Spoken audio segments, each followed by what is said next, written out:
Terima kasih, Timbalan Speaker. Hari ini saya diberi peluang kedua untuk berbahas dengan Yang Berhormat Menteri tentang sama ada usul ini boleh disokong ataupun tidak.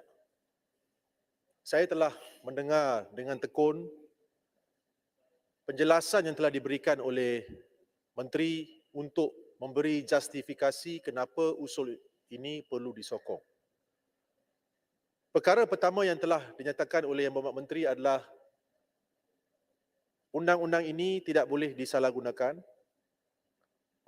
Yang Berhormat Menteri telah menyatakan bahawa tidak akan digunakan terhadap mana-mana orang hanya kerana kepentingan politik.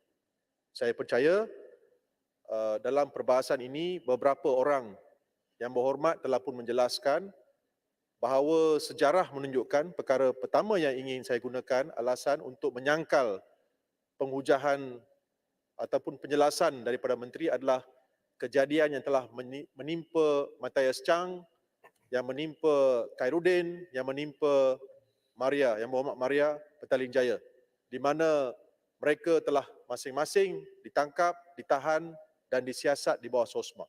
Kalau kita masih lagi ingat kejadian yang menyentuh, yang melibatkan Matthias Chang dan Khairuddin, ketika itu mereka dalam misi untuk membongkar skandal 1MDB.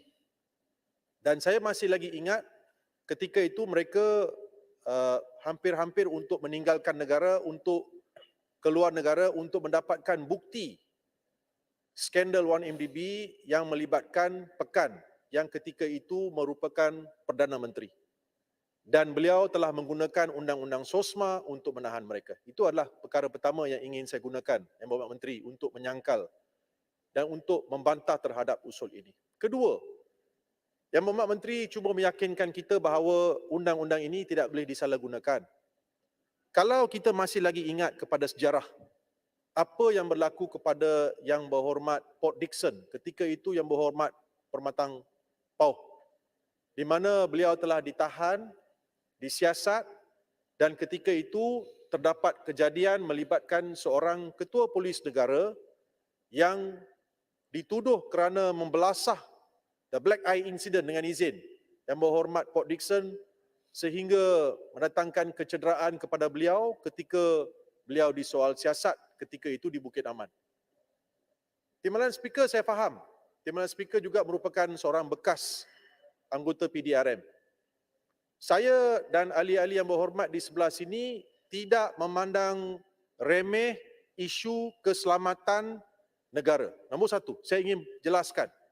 Kedua, kami selalu menghormati dan melihat kepada jasa polis Diraja Malaysia.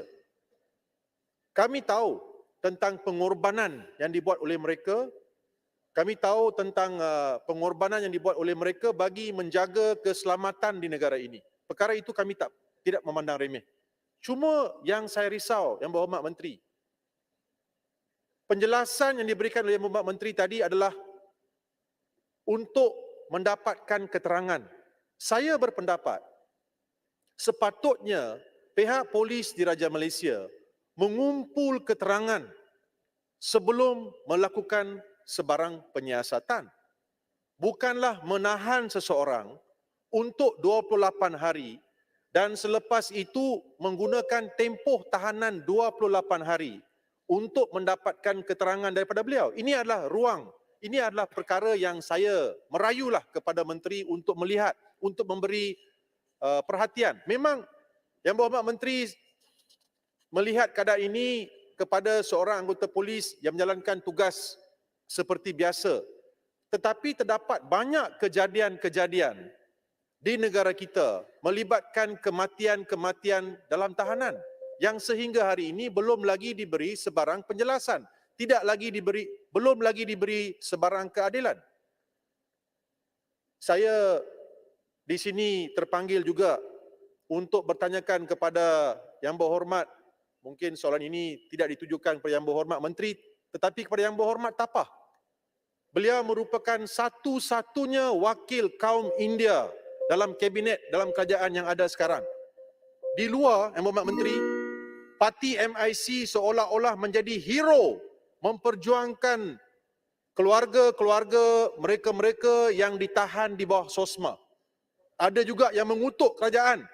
Ada mengatakan bahawa MIC merupakan hero yang akan memperjuangkan nasib orang-orang yang ditahan di bawah SOSMA. Tetapi di dalam ini, saya lihat Yang Berhormat Tapah tadi sekarang sudah hilang. Tidak membantah pun kepada undang-undang ini. Apakah pendirian Yang Berhormat Tapah? Mungkin Yang Berhormat Menteri tak dapat memberi penjelasan.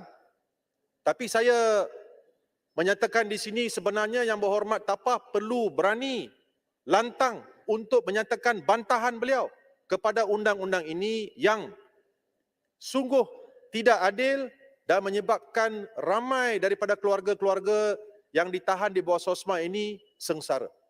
So, Timbalan Speaker, saya menggunakan ruang dan kesempatan ini untuk sekali lagi menyatakan bantahan saya kepada usul ini dan saya merayulah kepada Menteri supaya menarik balik usul ini dan berpegang kepada peruntukan yang sedia ada, iaitu Seksyen 117. Apakah Yang Berhormat Menteri tidak yakin dengan institusi kehakiman?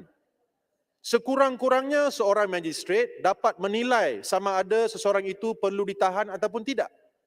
So sekali lagi saya, Timbalan Speaker, berterima kasih di atas ruang dan peluang yang diberikan, menyatakan bantahan saya kepada usul ini, Timbalan Speaker. Sekian, terima kasih. Terima kasih Yang Berhormat Jelutong.